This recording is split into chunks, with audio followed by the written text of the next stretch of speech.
Well, Dawn Staley is now the highest paid coach in women's sports after a new deal has been reached that takes her into uncharted territory. Now get this, she receives a 5-year contract extension with an annual base salary of $4 million. It escalates by $250K in each year of the contract. In 2030, she will be paid $5.25 million for that last year of the contract, which runs through April 15th of 2030. That's tax day if you're looking forward to that. She also receives a $500,000 signing bonus, bringing the total price tag of this new deal to $25.25 million. An interesting clause, if Staley terminates the deal herself, she would owe USC the full amount of the remaining contract, with one notable exception. If Dawn were to take an assistant or head coaching job in the NBA or the WNBA, she would owe USC absolutely nothing. She would look good in the red, white, and blue of the Philadelphia 76ers, her hometown team.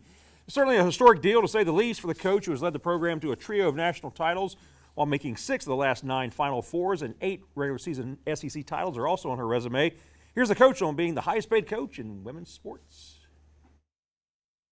I mean, we play to a certain standard, and I do think when you're able to get a raise like this, it's to your standard. I don't think anybody expects us to play lower than our standard, and we haven't. And then, you should be rewarded. Is a hard word for me. Because it's earned. When you've done what you're supposed to do and well above what you're supposed to do, you should be paid accordingly. And the university and the board signed off and approved of the raise.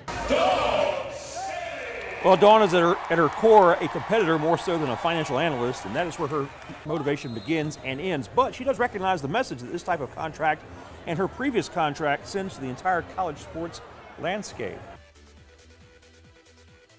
I'm just going to say, for me, I've never been driven by money at all.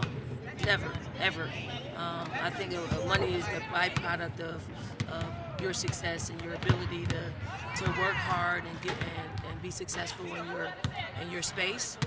I do think it represents what can be in other professions, that women for whatever reason are not paid for doing the same type of work, the same type of job.